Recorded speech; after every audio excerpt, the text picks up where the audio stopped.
Les hostilités du Classico sont lancées, la team, ça fait plaisir. J'espère que vous vous portez bien. Bon, on est content, ça y est, retour du foot enfin, là, retour du foot.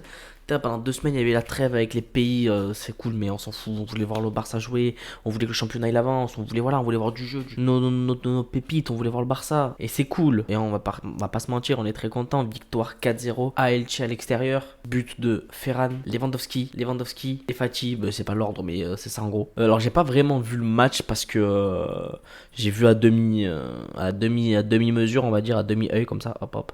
Non, j'ai pas vraiment vu le match parce que c'est mon anniversaire. Je remercie à tous pour qui m'ont souhaité, ça fait grave plaisir. Et donc, bon, du coup, j'ai regardé le match à moitié. Et en vrai, de ce que j'ai vu, ça a eu 1-0 longtemps. Donc, je me suis dit, ça a pas l'air d'être un match de fou. Mais au final, 4-0. Apparemment, de ce que j'ai vu après, ce qu'on est ressorti, c'est que Garcia, il a fait un plutôt bon match. Roberto, il est sur les traces des derniers matchs qu'il fait, apparemment très bon aussi. Eric Garcia, donc, qui a été replacé en pivot, en plus en 6. Vraiment, donc, peut-être que c'est un rôle qui lui correspondrait mieux et peut-être que c'est là où il devrait jouer dans le futur, hein. On sait pas, ça peut être une bonne surprise. Il est jeune, il faut aussi peut-être lui laisser de temps. Parfois t'as des joueurs qui se replacent comme ça, donc pourquoi pas, à voir avec le temps, mais ok, c'est cool. Toujours un clean sheet, 29e match, 20e clean sheet, je crois. C'est plus que bien. Bon, après, tu joues Elche, ils sont 20e. Voilà, Fati qui remarque pour la confiance, c'est cool. Ferran qui marque pour la confiance, c'est cool. Pour la confiance, mais faut pas oublier que c'est Elche quand même. Forcément, c'est à prendre en compte. T'es premier, ils sont 20e. T'es quand même censé même gagner un match comme ça sans tes titulaires indiscutables sur le banc. Bon, c'est ce qu'ils ont fait. Après, faut pas non plus parler directement de renaissance de joueurs. Enfin, selon moi, de renaissance de joueurs. Qu'enfin, ils montrent un niveau qu'il aurait dû montrer auparavant. Voilà, il y a plusieurs faits de jeu qui sont à prendre en compte. Tu joues les 20e, donc c'est forcément à prendre en compte. Toi, t'es en super forme. Tu vas donner du temps de jeu à tes remplaçants, donc ils auront envie de se donner. Ils ont pas beaucoup joué avec les pays parce qu'ils ont pas forcément été sélectionnés, donc ils ont eu un peu de temps de repos. Donc c'est très très bien pour eux, c'est très content. Ça peut leur donner de la confiance et tout, mais faut pas s'enflammer trop vite quand même, je pense, et attendre de voir sur les autres matchs. Parce que face à Elche, c'est bien. Faites ça face au Real, ça sera mieux. Entre nous, on va pas se mentir, je préférerais qu'ils gagnent 4-0 face au Real avec n'importe quel compo, tu vois, mais que les joueurs se donnent et réussissent à jouer face au Real plutôt que jouer face à Elche. Là, on a 12 points d'avance parce que on en avait 15, mais le Real, ils ont gagné aussi. Le Real, ils ont gagné 6-0 chez eux face à Valladolid. Très gros match aussi du Real, hein. On va parler des deux dans cette vidéo. Il n'y a pas grand chose à dire, mais c'est surtout pour préparer le Classico, parce que le Classico, il est lancé avec ces deux matchs en fait. Le Classico est lancé avec ces deux matchs. C'est un truc de fou. Le Real qui font quand même un très gros match. 6-0 également. Triplé de Benzema en 7 minutes. Qui revient à 3 buts de Lewandowski. Ça serait con que Lewandowski prenne pas son Pichichi quand même. Ça aurait été bien de gagner une saison où tu prends le championnat et ton joueur soit Pichichi meilleur buteur. Bon, il a 6 passes D, Lewandowski aussi, c'est cool.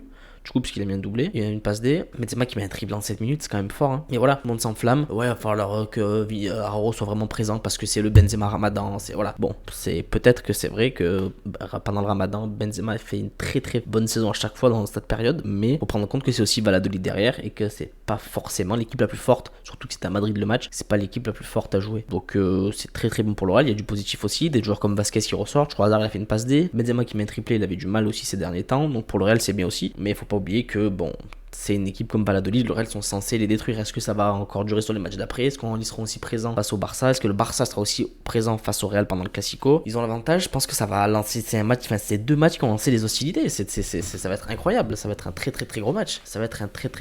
Le match du Real, je l'ai pas vu, donc je peux pas en dire plus, mis à part le résumé. Il est score, je sais que Benzema il a mis un triplé, j'ai vu des buts. Il avait l'air d'avoir envie de mettre plus qu'un triplé, même de ce que j'ai vu. Il a eu pas mal d'occasions, ils ont marqué un but hors jeu aussi. Donc non, ils ont fait un très gros match. Voilà, ils répondent au Barça qui ont mis 4-0 à Elche avant le Classico. Et eux ils répondent avec Valladolid en leur mettant 6. Franchement ça peut annoncer un très beau Classico. Après voilà, il va nous manquer des joueurs plus qu'au Real. Ferland-Mendy joue pas, mais eux je crois que c'est leur seul gros blessé. Nous on va pas avoir Pedri, on va pas avoir Dembélé, on va pas avoir De Jong, c'est sûr. Enfin apparemment c'est sûr. Et on n'aura pas Christensen aussi. Donc ça risque quand même d'être dur. On va se retrouver avec un Marco Alonso qui a fait un très bon match à l'aller, il sera présent aussi. On aura sûrement un milieu Kessié, Busquets, Gavi. Je pense pas qu'il va tenter Garcia en 6 sur un match comme ça quand même, je pense pas. Et on aura sûrement Roberto sur l'aile gauche. Roberto fait des très bons matchs, mais combien de temps ça va durer? Est-ce qu'ils vont être aussi présents? C'est le rendez-vous pour moi qui va conditionner si ta saison elle est vraiment réussie, si elle est très bonne, réussie mais de manière très bonne, ou si elle est simplement réussie, tu prends une Liga, une Super Coupe, c'est cool. Mais dire que tu pourrais revenir après une saison compliquée en prenant Super Coupe, Liga, Copa, en battant plusieurs fois le Real. Moi je pense vraiment que ça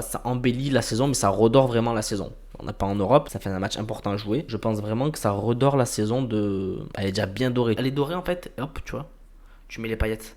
fait, avec la Copa, là, tu mets juste les paillettes. Et ce qui rend le truc magnifique. Donc pour moi, la Copa, elle est quand même très importante. Il faut essayer de la gagner coûte que coûte. Ça va être compliqué. Le Real, voilà, ils reviennent bien, ils en mettent 6. Ça faisait longtemps qu'ils n'avaient pas gagné sur un très gros score comme ça en championnat. Le Barça, pareil, ils reviennent, ils en mettent 4. À voir ce que ce Classico va nous proposer. Mais des deux côtés, ça peut être très beau. On espère avoir un bon match. On espère la victoire du Barça, bien évidemment. C'est logique. On espère un gros match des équipes. On espère qu'on va kiffer. Et ça je me languis de fou. Franchement, je me languis de fou le Classico. J'ai peur que ça soit dur, j'ai peur qu'on ait du mal, mais bon, on croit en nos joueurs, on croit en Xavi, on croit en l'équipe, on va espérer que tout se passe bien. Victoire du Barça 4-0, victoire du Real 6-0. On a toujours les 12 points d'avance, ça c'est important en Liga. On assure aussi de prendre ses victoires pour être tranquille et d'être champion d'Espagne. Avec peut-être les 100 points, si on fait pas trop d'erreurs, ça serait une très très grosse saison, voire une des meilleures saisons de l'histoire du Barça en championnat au niveau des points. Donc ça ferait plaisir. Les amis, j'espère que c'est une petite vidéo, vraiment il n'y avait rien de fou, mais bon, c'est pour lancer les classicos, c'est pour lancer l'hostilité, c'est ça qu'on aime.